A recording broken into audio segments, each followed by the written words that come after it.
Seguimos en ADN Empresario Radio y ahora para tener más detalles acerca de la actual situación económica, financiera y obviamente también de realidad, un baño de realidad que pasa la Argentina en medio de semanas en las cuales la cotización del dólar paralelo ha ido subiendo, incrementándose y ampliando la brecha con respecto al oficial y donde hubo un primer intento fallido del gobierno de lograr una aceptación de los bonistas para el canje de deuda y ahora hay otra fecha más en el horizonte que es el 22 de mayo. Pero para tener más detalles al respecto estamos en comunicaciones con el economista Ramiro Castiñeira, a quien ya saludamos. Ramiro, muy buenas tardes, ¿cómo estás? ¿Bien? ¿Qué tal, Matías? ¿Cómo estás? Buenas tardes. ¿Cómo estás viendo este momento de la Argentina? Mira, esta crisis, esta pandemia agarró a la Argentina en una situación de extrema debilidad, ¿no? Donde hacía una década que no crecía, había agotado todo el crédito internacional y de hecho ya nos estábamos en pleno proceso de negociación previo a la pandemia, ya estábamos en proceso de negociación. Ujú. También nos habíamos comido todas las reservas del Banco Central, es decir, todo tipo de ahorro que existía en la economía, el Estado ya se lo había comido, sea las AFJP, sea la Reserva del Banco Central, o sea incluso las reservas energéticas, ya te digo, sin crédito y también sin moneda, porque evidentemente los argentinos no ahorran en peso, justamente porque el Estado está todo el día emitiendo y pierde su valor, y por lo tanto tampoco ahorran peso. Consecuencia, la Argentina la agarró en una situación de extrema debilidad, lo que se suma que quizás justamente por producto de esta extrema debilidad impone una cuarentena de las más duras que hay en el mundo, donde es delito ir a trabajar hace 50 días casi, en el extremo, para entender el punto.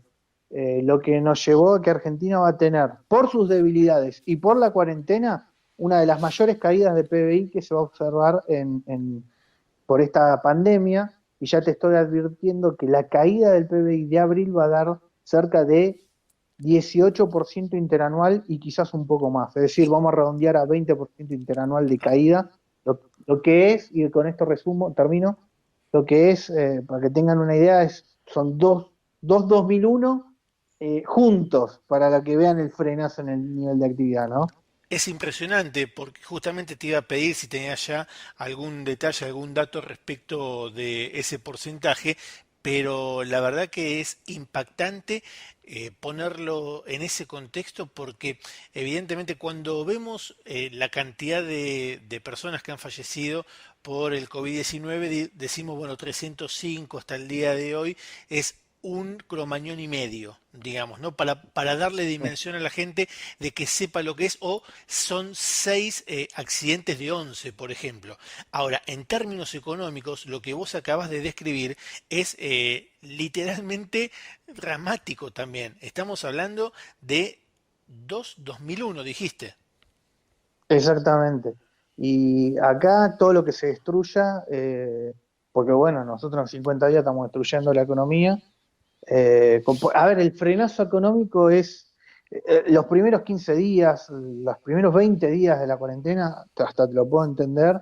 Y de hecho hasta me pareció una medida correcta, dada por cómo la situación de Italia que estábamos viendo en ese momento, de Italia de España, cómo reaccionaba incluso Estados Unidos, me parecía prudente también en ese momento una reacción fuerte de Argentina con la cuarentena. Ahora, te lo puedo entender, ese nivel de cuarentena, 20 días. Después se está poniendo en evidencia que fue extremadamente cavernícola, lo que hizo destruir el nivel de actividad y por lo tanto también los ingresos y por lo tanto eh, eh, que vos estés peor preparado para lo que viene porque te agarra con el caballo cansado, ¿me entendés? Ahora, ¿por qué crees Este que punto se no. da, perdóname, ¿por qué crees que se da esta situación? Justamente porque, como vos bien decís, una cosa eran los primeros 15 días y hasta quizás también hasta unos 15 días más y decir, bueno, fue un mes, tenía una cierta, si se quiere, una cierta validez, aunque no tanto rigor científico, pero tenía una cierta validez. Ahora, el coronavirus es algo que a todo el mundo le ha afectado de alguna u otra manera y a los que no les tocó todavía ya les va a llegar, pero la diferencia está en cómo reaccionan los gobiernos frente a una misma situación, que es justamente el virus. ¿Por qué crees que en la Argentina se reaccionó de esta manera? Bueno, creo que las palabras del presidente lo puso en evidencia, ¿no? Cuando dijo no me van a correr con la economía, es como que cualquier opinión sobre la economía era mala palabra o que, no sé, en vez de armar un equipo donde no solo hay doctores, sino también hay economistas, porque de hecho los doctores cuando van a necesitar insumos, le van a preguntar al economista a ver dónde sacarlo. Ujú. ¿Me entendés? Entonces por eso hay que hacer un equipo. Porque un doctor es sin insumos, sin instrumentación, también se quejan. O no, también los vimos en España quejándose de que le faltaban insumos para operar. Y esos insumos se producen en una economía sana. Por eso el economista, ¿no? De mal tipo, de que quiere que mueran todos, y todas esas fábulas que se arman, sino justamente para que los doctores y el resto de la población tengan los insumos necesarios para poder enfrentar esta situación. Ahora, todos despojados de sus ingresos, incluso las obras sociales están en peligro, Sí, sí. o los recursos de todas las prepagas, porque si la gente no trabaja no puede pagar la prepaga, y como no paga la prepaga no le paga la clínica, y la clínica no le paga al médico. Entonces vos fíjate cómo la cadena llega al mismo punto. Por eso la importancia de escuchar también al economista, y no solo al virólogo o al doctor, porque ya te digo, comparto la idea de que el virólogo tiene prioridad, pero no puede, el virólogo o la ciencia médica no puede decir, bueno, olvidémonos de la economía porque Argentina es un país que no tiene ahorro, y si no tiene ahorro no tiene su capacidad de aguantar mucho tiempo sin trabajar. Tal cual. Ramiro, aprovecho la oportunidad en que estamos manteniendo esta conversación y te pregunto, ¿cómo ves las medidas de paliativo que intentó el gobierno?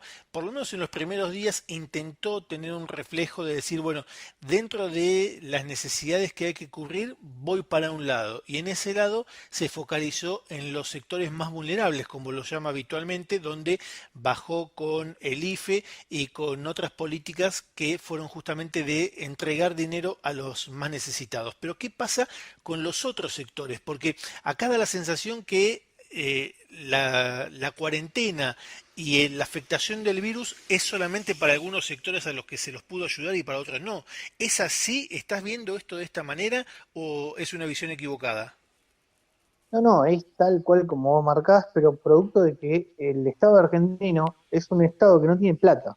Lo único que puede repartir son papeles, Ujú. que es la emisión monetaria. Y justamente no es lo que quiere el sector privado en general, por eso vemos nada más que restricciones en el mercado monetario, en el sistema financiero. Es decir, para que no se desprendan de los papeles que le otorgan y estén obligados a intentar hacer girar la rueda. Pero bueno, obligados nada funciona.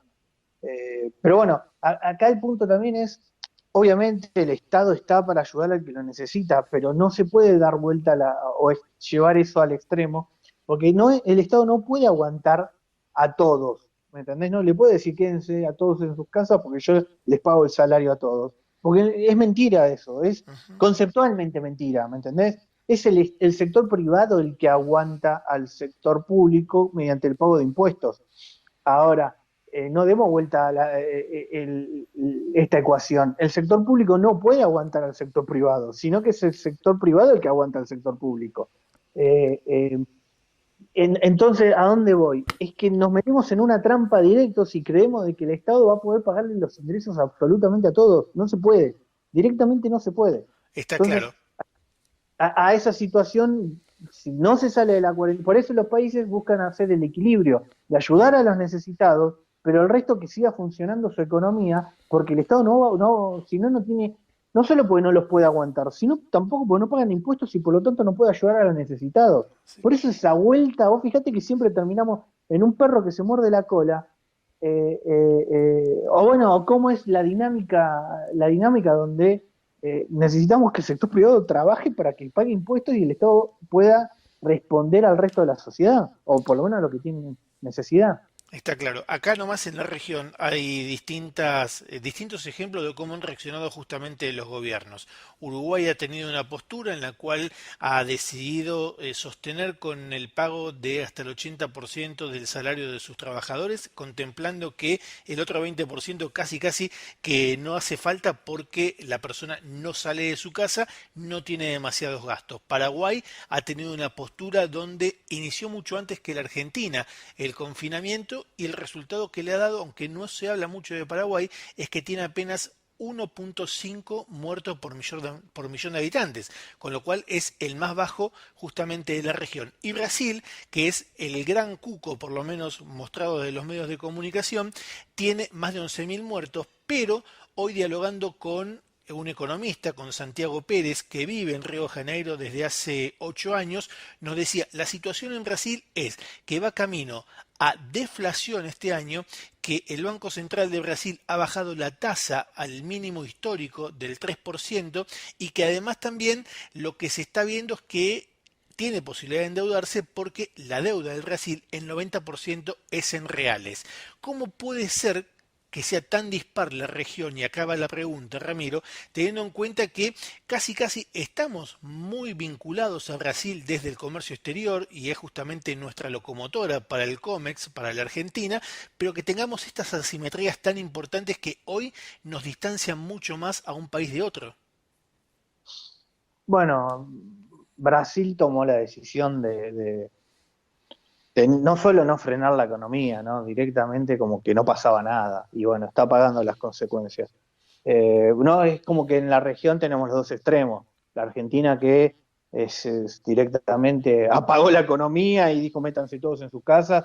Y también es un problema, como ya de a poquito se va a empezar a ver en la tasa de desempleo.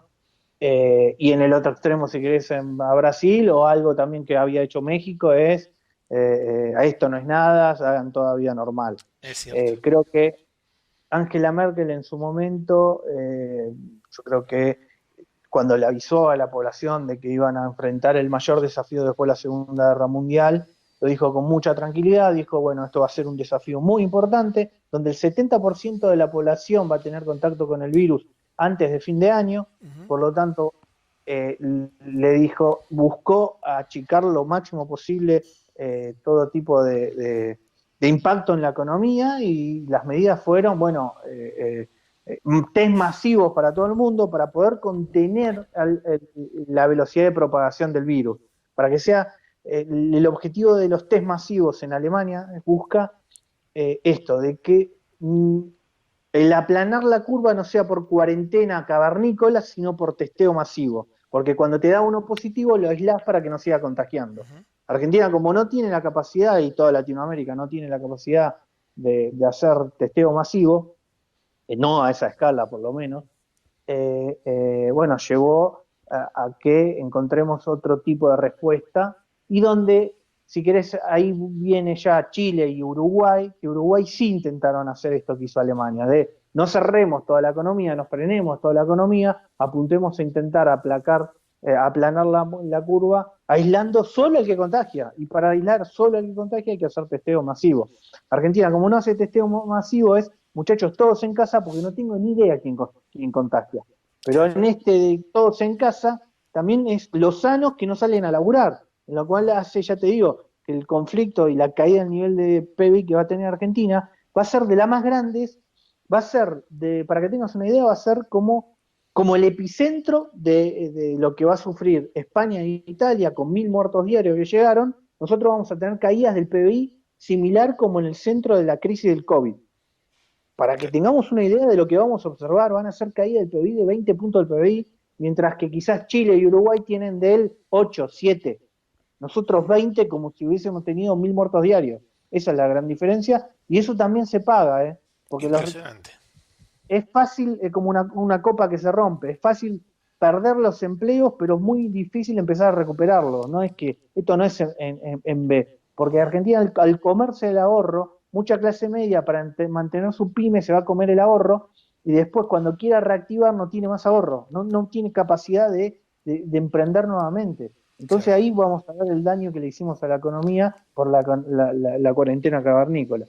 Finalmente, ¿tenés algún ensayo ya desarrollado, algún trabajo previsto de proyecciones acerca de cuánto tiempo nos puede llevar este proceso de reconfiguración? Hoy se decía que para llegar a alcanzar el nivel del año 2011 del PBI habría que esperar hasta el 2026 y trabajando a buen ritmo, digamos, como para llegar al mismo punto de hace casi 10 años atrás. ¿Tenés alguna proyección de cómo van a ser los tiempos de recuperación? Mira, yo lo único que te puedo llegar a decir que este año ya estamos, el promedio de la caída del año, estamos trabajando ya con 10% de caída, es decir, un 2001, una caída muy fuerte. El año que viene seguro hay rebote, seguro hay rebote. Desde un piso muy bajo. Obviamente es un piso muy bajo, pero ahora el desafío va a ser conseguir el nivel de actividad previo al COVID, que quizás Alberto Fernández se va a llevar toda su presidencia para llegar a ese nivel. Es decir, ahora el desafío es de llegar al último año de Macri del nivel de actividad. Y ese nivel de actividad ya tenía una década de recesión encima. Así que Argentina lo que va a lograr es que, bueno, ya vamos 15 años donde vamos a tener como máximo, y en un escenario bueno, por supuesto, el mismo nivel de actividad, donde la población creció y bueno, cada vez hay menores recursos y se va notando en la economía el estancamiento, el deterioro en la calidad de vida, el deterioro en los ingresos, en la posibilidad de desarrollarse, y bueno, por lo tanto, yo creo que todavía estamos a tiempo porque hay que ser... este desafío recién arranca para mí en Latinoamérica del COVID. Para mí quizás la cuarentena hasta arrancó, quizás algo temprano, y ya ahora sí lo digo con el diario bajo el brazo, pero quizás ahora cuando viene la batalla nos agarra con el caballo cansado, y lo cual va a ser un problema, no solo porque el Estado no va a tener recursos, sino que también mucha clase media que se aguantó 2 meses sin laburar tampoco va a tener recursos. Entonces, la situación se puede agravar si uno no busca un equilibrio sano, obviamente en un contexto de crisis, obviamente en un contexto donde todo va a ser nada más que mala noticia a nivel de ingresos y nivel de actividad. Ramiro Castiñeira dándonos los detalles sobre este contexto actual, económico, social, político y sanitario de la Argentina en el devenir de esta pandemia y esta cuarentena por COVID-19. Seguimos en ADN Empresario Radio. Contanos lo que pasa en tu empresa. Lanzamiento de productos, presentaciones de marcas, jornadas de capacitación empresarial, desarrollo de nuevos mercados. Es muy fácil. Escribinos a matías@adnempresario.com. Contactate con nosotros.